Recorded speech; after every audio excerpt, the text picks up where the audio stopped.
Okay. Good afternoon, everybody. Thank you very much for coming to our side event. In this next hour and a half, we're going to present to you the Global EbA Fund, which was launched in 2021 and with a completion date of 2028. And what we want to do with this fund is to target initiatives that address the barriers to ecosystem-based adaptation. We've all heard the figures of adaptation not receiving the finance it deserves, it needs. But when we look at ecosystem-based adaptation, it's even a smaller part of the adaptation finance. So what we really want to try and do is to address the informational, the scientific, the technical capacity and financial barriers to scaling up and investing in climate change, ecosystem-based adaptation. This program is generously funded by the German Ministry of Environment, Nature Conservation, Nuclear Safety and Consumer Protection, BMUV for short, and it's implemented by UNEP, United Nations Environment Programme, and IUCN. We've had 7 calls for proposals so far, and we've been able to call in 2,000 applications to date. And today we've got an exciting lineup of 3 of our grantees who will talk through how the money has supported the initiative and how it's supporting adaptation in the country. So with that, I want to turn over for opening words to, let me get the name,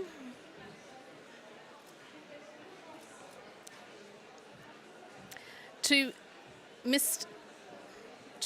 Ulf Jaeckel from the German Federal Ministry for Environment, Nature Conservation, Nuclear Safety and Consumer Protection. Welcome, Mr. Ulf Jaeckel. There he is. Thank you.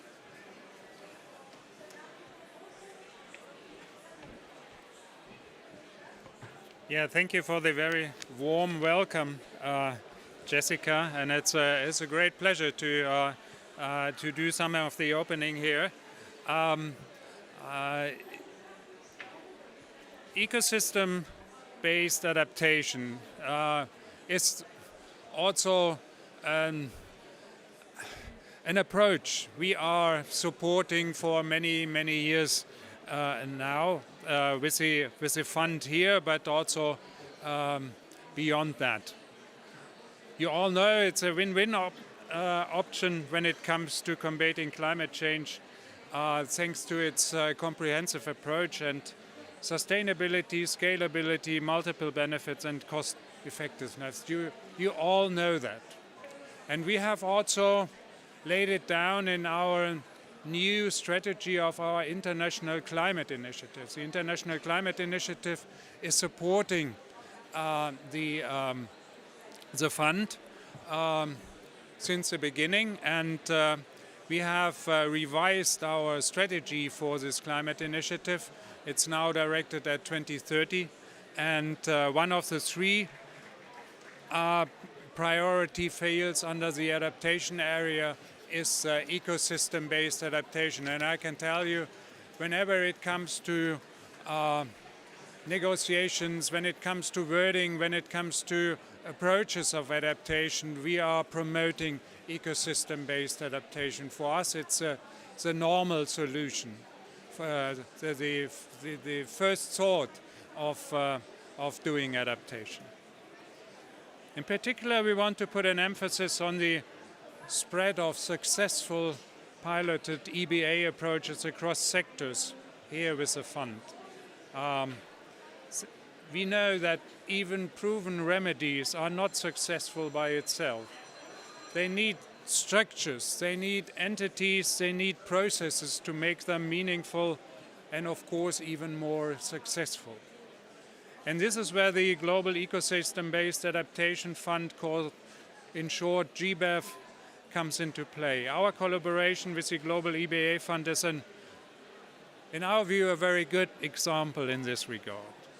Our government, the International Climate Initiative, started the support for the fund in 2019, and so far we have been funding 40 million euros and more than 50 projects globally contributed to increased resilience of people and ecosystem. And maybe it does not end in 2028.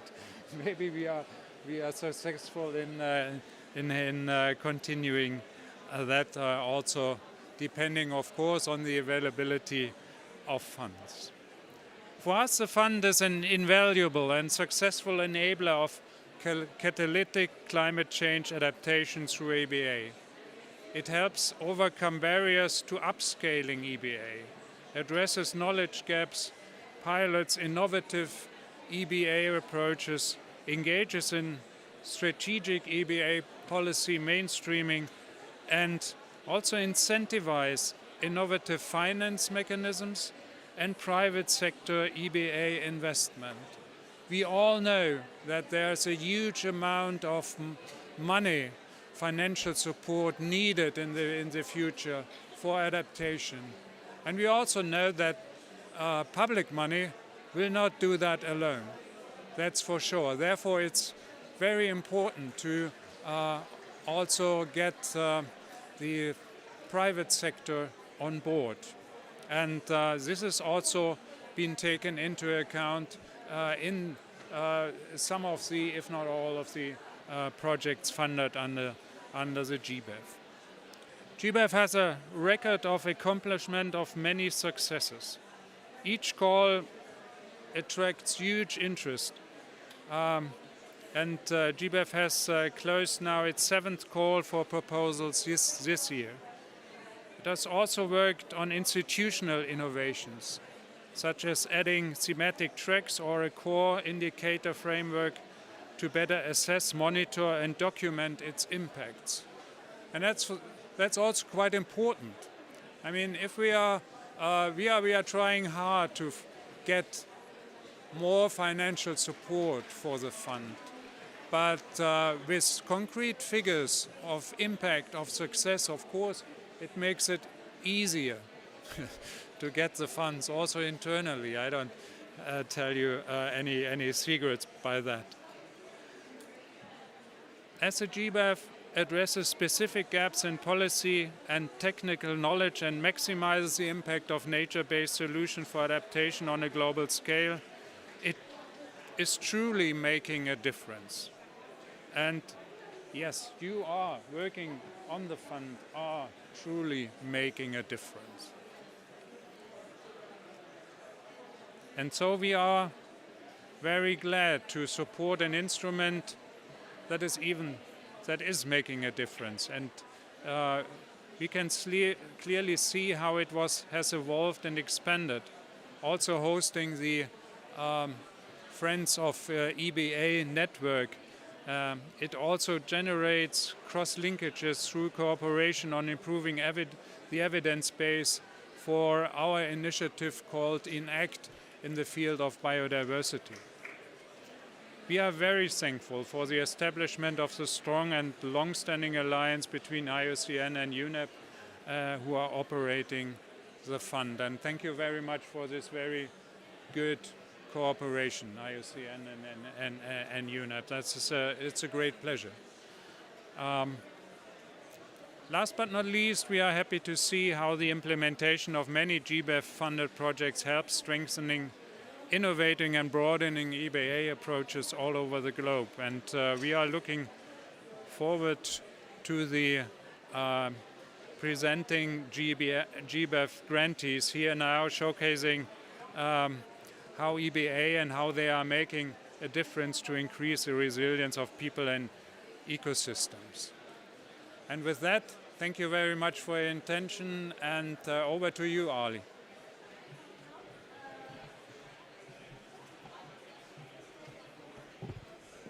Thank you, Ulf.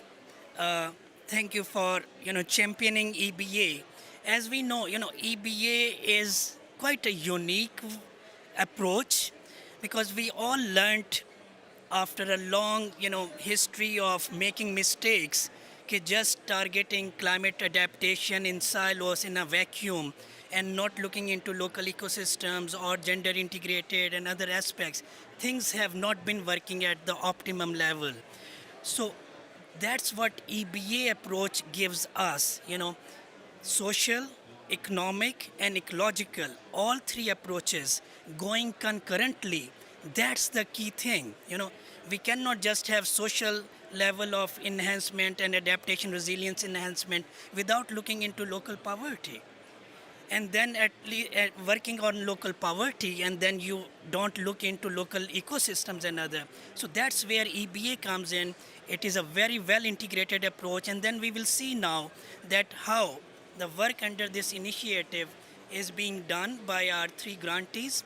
As Ulf shared, there are now 50 grants on this, and we will be going around 90 to 100 grants in the coming years.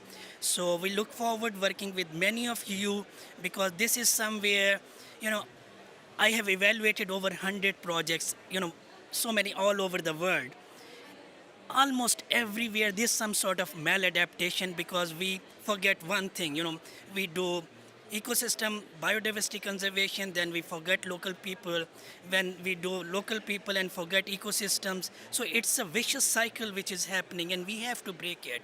So that's where integrated approaches are the best answer. You must have learned now so many things. EBA also is part of the CBD also decision making. It's also part of CCD, and also is part of UNEP. So ecosystem and biodiversity, they are also linking the three Rio conventions also. So on ground also there's an integrated approaches through EBA. So I'll approach now our panelist, so Mr. Hang Za Dai, WWF Myanmar, and then Jemimah Maina with Conservation International Africa Director, and then Rodrigo Corradi, ICLEI Brazil. So if you could come over here.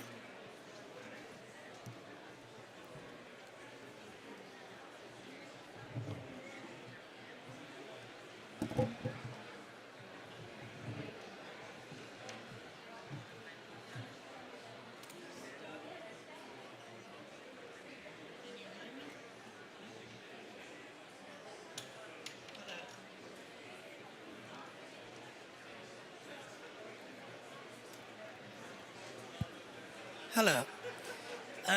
Okay, so Hang, let's start with you. That how your work in Myanmar is helping local communities and other in enhancing their resilience while looking into ecosystem-based approaches also. So over to you. Sure. Thank you very much. And let me introduce myself as introduced earlier. My name is Hang Za Dai. I'm head of climate and energy program at WWF Myanmar. So as the WWF Myanmar, we are pretty much focusing on this environment conservations, and especially in the delta areas. And as part of the country itself is one of the most vulnerable countries. And if we look at the whole country, the Irrawaddy Delta communities are the most vulnerable, and we also have been facing like climate impact, like cyclones, nagis, and its impact to the communities a lot. So here what we are doing is to improve the community's resilience towards climate change, and EBA is one of the most effective, and not only for climate resilience but also to helping their livelihood improvement. So here what we do is that we need their incorporations, as mentioned earlier, that the roles of the communities is very critical to improve this EBA approach and apply to conserve mangrove areas. So in general in Myanmar we have like 170,000 acres of mangroves, and 50% is managed by communities. And here we are focusing around 4,500 mangroves under this EBA grant. And our approach is to promote mangrove-friendly aquaculture. And when we look at the root cause of these mangrove degradations, the root cause are like cutting the mangroves for charcoal production, as there's no alternative solution for the communities there. So we promote this mangrove-friendly aquaculture so that they can farm, they can work on this mudcraft farming, so that they can make business out of it and they can get income, and so that they don't need to work on these charcoal productions or things. And if we look at the mangrove conservation point of view, conventional mangrove aquaculture and mangrove-friendly aquaculture is very different, and it adds a lot more benefits to improve the mudcraft farming as well as the climate resilience and also mangrove conservation. So here we are working with 10 communities, and we provide training, capacity buildings, and to encourage the communities to build up these community-based enterprises. And our approach is capacity building, strengthening the capacity of and rules of local communities, as well as a supply chain approach. It would not only focus on these mangrove conservations and mangrove restoration, but also to improve the livelihoods of local communities. Yes, thank you. Thank you. It's very critical, as we were earlier saying, that local livelihoods, they are critical. We can say in the name of future generations, okay, conserve your mangroves and all this. And the local communities for centuries are dependent on fuel wood of the mangroves and then charcoal. And I don't know, a lot of charcoal which you buy in the name of sustainable charcoal in Europe or America, that comes from the triangle in Myanmar, illegal cutting, and then they get to smuggle to another country where it is allowed and they put stamp over there.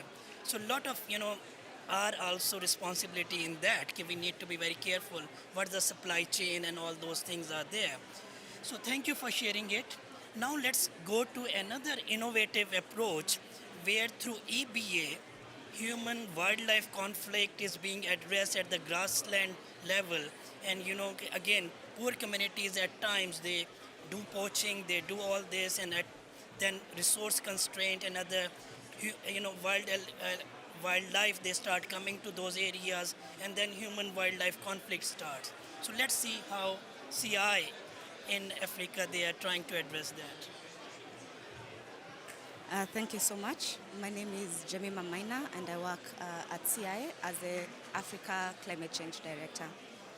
So first I'll start us off with facts.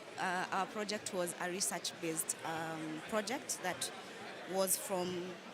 ran over 2 years, from February to December of, February 2022 to December 2023. So over 70% of the African continent is grasslands, and within Kenya, that's over 80% of the country is grasslands. In this 80%, we are having 70% of the livestock in Kenya being hosted in the 80% of the arid and semi-arid lands, and over 80% of the wildlife live in this space. So when we are looking at the project that we are doing, which was restoring nature and peace threatened by climate change, and focusing on monitoring human security benefits of EbA in Kenya. And we were looking at it from the point of view of a project that we are already implementing, supported by Apple within the same landscape. So our rationale was from the basis of the rangelands, given the numbers that I've already provide many benefits to the community, but also to the social economic level of the country. So about 15% of the GDP of Kenya is produced or supported through the rangelands. So one of the things that we noted as a result of this research was that about 88% of the households that we interviewed, and we interviewed about 400 households over a period of the 2 years, and we were looking at over the 2 years we had 4 studies covering the 400 households, and of those households, 88% of the households reported that we had or had experienced human-wildlife conflict. And when we look at social conflict, and this is on the basis of community, within the community, but also across communities, about 32%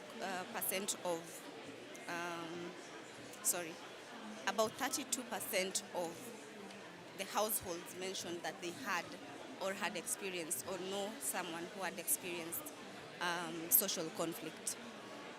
When we look at in terms of gender, because we also realized that there were some differences in terms of gender, the number of women and men experiencing human-wildlife conflict was similar, because that does not differentiate. Wildlife does not differentiate women and men.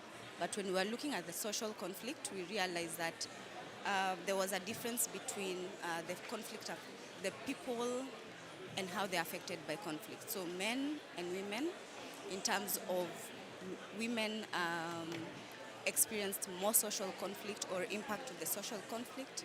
But when we looked also at the mitigation strategies that are applied in this case, then we also saw men have more opportunities to apply different mitigation strategies to this conflict as opposed to women. Some of our takeaways as we did this study is nature can contribute to human security, conflict, and violence in the arid and semi-arid lands, and this is mostly the rangelands. This is in Kenya, but also across Africa. It's a study that can be transposed to the continent. We also realized that there was a negative correlation in terms of restoration and conflict. So as the restoration efforts continued increasing, the conflict levels were reducing. And this is both for human wildlife, but also for social conflict.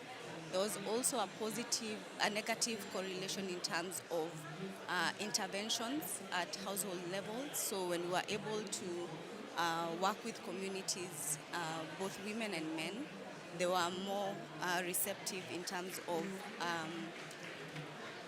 negotiations and communication to reduce social conflict within the areas that we're operating in. Looking forward, I think there's an opportunity to scale up such research, but also apply some of this knowledge. And this is both local government, communities, the NGOs and CBOs working within that area to scale up in terms of mitigation strategies towards human-wildlife conflict, but also social conflict on the basis of ecosystem-based adaptation. Thank you. Thank you, Jemimah. Thank you for bringing notice to gender. At times when we do conservation or climate, gender remains invisible in many cases. We think by gender integration, it's a number game. Let's have a checklist, and we go and do the consultation and put checklist. Oh yeah, 50% were women. That's not gender integration or gender responsive approaches. Decision making must be with the local women also, as you said. They are more exposed to local human conflict or any time. In many of the developing countries in rural areas, there is out-migration of men also. So a lot of work, the chores are done by local women. And many a time we just go and think every approach we are doing is equally applicable to all the members of the community. It's not the case. There are so many studies that which show unless and until women are part of the process, co-creation, co-implementation, that's critical to have maximized impact on ground.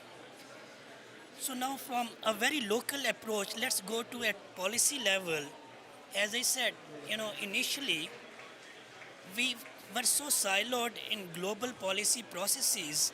We were thinking, okay, biodiversity, I still remember a few years ago when biodiversity was mentioned in formal negotiations, they say, no, no, no, no, don't talk about it. It's, CBD mandate. Why you bringing it here? And now we are at that stage that biodiversity climate nexus is being discussed at official levels in all three Rio conventions. So I'll come to Rodrigo. How ICLEI is trying, taking from Cali here and then to Brazil, how you are trying to bridge that gap. Thank you so much, Ali. Good afternoon, you all. Thank you for my colleagues, panelists that just precede me. I believe that we have, an interesting situation and an interesting challenge. That is to try to make this bridge of how planning, biodiversity and climate need to be not only focused globally here, but to be actually implemented on the ground. ICLEI, as a local government association or an organization that try in every time to implement global agendas locally, we have an interesting run here at the EbA Fund that we are happy to be partner of IUCN and UNEP, actually in the city of Belém. And we'd like to use this connection point to the city of Belém that's going to host us next year for the climate talks, so we can talk a little bit about how climate and biodiversity need to be seen, talked, and implemented together. If you're going to think about the Amazons, most definitely the issues that you're going to focus, we're going to be related to the forest, for sure. And when you're talking and you're thinking about the forest, what you're going to be, the next point, you're going to be thinking about mitigation. And that makes completely sense, especially concerning how this is going to be a major issue towards mitigation access globally and how the region is necessary to be connected to solutions. But if you're thinking about mitigation efforts, you have to remember that the Amazon is not a forest aspect, aside from the fact that from the 112 million of Brazilian inhabitants that live in the country, 34 millions of those inhabitants live in the Amazon regions. Of this, in this Amazon region, 75% of them live in cities. So when you're thinking about who is going to make forests be protected, you need to think about the people and the people on the ground, the people that are going to be its protectors. And they need to have capabilities to live in cities that do not make them going and be part of the problem in the forest, but being part of the solution. But if you want to make this a feasible environment, we need to see that those cities have already been part of a huge situations of droughts, situations that the people in those communities face perils, face situations that need to be attacked.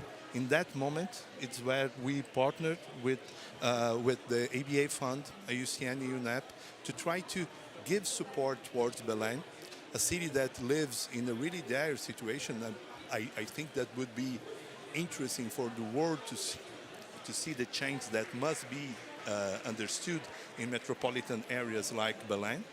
But what we were trying to create the plan to identify biodiversity and climate in a single cohort. The idea was to make those two different kinds of planning connected to the city climate plan. That's the support to identify the risk and vulnerabilities analysis and the city adaptation assessment to try to make those bridges and connect to specific projects that could attack those two elements all together. The idea is to try to use it not only to have policies, but to have policies that could be connected to implement to projects that could be pilot in the region. And the idea for sure is from the almost 2 million people in the metropolitan area of Belém, this could be replicated in other regions in Brazil and in the Pan-Amazonic region. Thank you. Reaching out to people with right messaging, That's critical. So thank you for sharing these ideas, and we will come back. Before I go to second round, is there any clarification question from our audience? So we'll welcome that. If, yeah.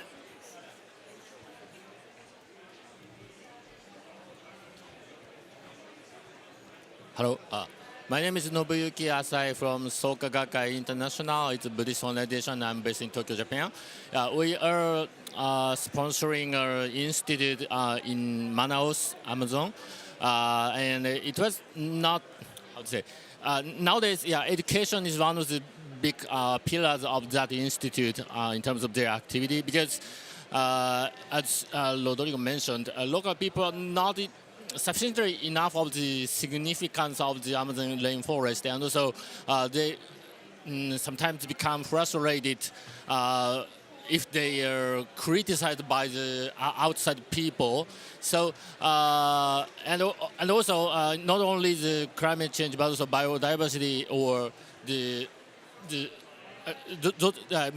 are many issues that are connected. So I wonder if there's a good way to educate or share knowledge with the local people, and how you are making efforts on that aspect. Yeah, thank you. Andrew Fuse from Churchill Service, CWS. We're very pleased to also be a partner with the Global EbA Fund working on watershed resilience in Cambodia. And one of the approaches that we're looking at is how we can engage the governments, starting at the subnational level, so working with local government, provincial government, to bring up the idea of EbA as an approach to give it visibility for planning, both in adaptation planning and other sectoral planning.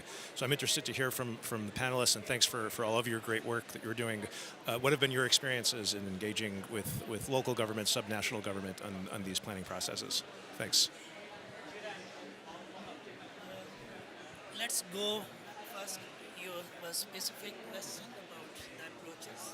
I believe that one specific point that usually when you're going to any territory is to try to demonstrate, and I'm talking from the ICLEI perspective globally, and specifically as we are dealing in South America and in Brazil. We always reinforce how they're gonna make people on the ground be part of the project's governance. We do not, to empower people to have their engagement, they need to understand how empowered they are considering the project that's going to be implemented. If you're just going in a way that sometimes seems to the person that is seen from their local perspective, sometimes even patronize, to try to demonstrate how they have this capacity that have never been reached. And if you don't let them see and demonstrate how they are implementing their own lives and the perils that they're going to face, and to make this be part of the project, sometimes you won't be able to get the essence of their abilities, and for sure not to have them being part of the solution that the project wants to emphasize. We have been implemented in Manaus as well. We see those kind of situations, and for sure I can relate that there is no easy pathway, but to talk, and already replying in the second question, if I may, we only, from our perspectives, of course, we have a bias. ICLEI only see that environmental actions can be done and implemented throughout local governments. This is our motto and our way of existing. But for sure, to use this, I want to reinforce the governance part. There is no project that we implement that we don't take at least 15 to 20% of the time of the implementation to build and to strengthen local governance towards the implementation of the project. What we believe that is fundamental. Thank you for your question. So in terms of engaging with local government, I want to be bold enough and say it is actually very easy. We need to understand what they want. We need to appreciate that they already have strategies in place. They just need our support. And when you look at it from that perspective, then you're able to work with them, not work alongside. You work together and implement some of the strategies. Of course, there are opportunities that come up outside the country that can also inform the work that they do. You can bring them in, but in most cases, they already know what they want. And it is high time, I think, we start developing our proposals, our projects from ground up, because we, in most cases, tend to have it in our proposal. We say that we will connect with the policy space, we'll connect with what's going on in the country, but when we are implementing, we don't do that. So we need to be more consistent in terms of from proposal process to the actual implementation, the M&D and the impact analysis. Try as much as we can to integrate with what the government is doing. Allow me to touch on the education part. Communities have been living with the ecosystem. They already have traditional knowledge, they already have methodology that they have been implementing. We need to look at it from that perspective. But also, if it's a matter of life and death, they will always choose life. Whether it means cutting down the forests, whether it means degrading the land, they will do the most to survive. And when you look at it from this perspective, then we need to understand what are the underlying vulnerabilities that are contributing to their actions. And when we address these vulnerabilities, then we are able to properly work with the community to protect nature for them and for all of us. For us is that, yeah, definitely we are working with these, the provincial townships levels, authorities, and for them is to understand about what is the needs of the local communities and what are the gaps in terms of policy enforcement. And from our side is more on, we focus more on engaging and collaborating with the local communities. That's, as I mentioned earlier, helping them to form this community user group and for them to come up with a plan to enforce the governance structure and also the integrated, the EBA approach in with their indigenous knowledge and local community knowledge. So I think that's way that we can apply this EBA approach effectively. Yeah, thank you. Thank you. We can continue, but looking at time, so very quickly I'll share that, unless and until whatever we do, it's a demonstration, Local government, policymakers and other, if they are not part of the processes and they don't own things won't go up and other. So looking at time, I'll hand over back to Jessica to close. Okay, great. Thank you very much. Fascinating discussion. Thank you very much to our participants. It was great to hear your experiences. Just want to pick up the fact that EBA, the ecosystem-based concept, is, as Ali said, it's bringing together the environmental, the social, and the economic. And until we have an approach that encompasses those three pillars, it won't be sustainable and it could be maladaptive. So we heard mangroves, the mangrove example in Myanmar, combined with value chain development, combined with community user groups, social organisation. We heard in Kenya fascinating finding that restoring land reduces conflict. And of course it makes sense if you think about land and nature as being a natural capital. If you increase natural capital wealth, you reduce social conflict. Fascinating that you have that in your research. And then we heard from Brazil, Belém case study, which I want to find out more about, connecting to local people, the power of dialogue between people. So it's really important that we get those three pillars in any EBA approach. And I just want to thank you all for that rich discussion and the questions from the participants. Thank you very much.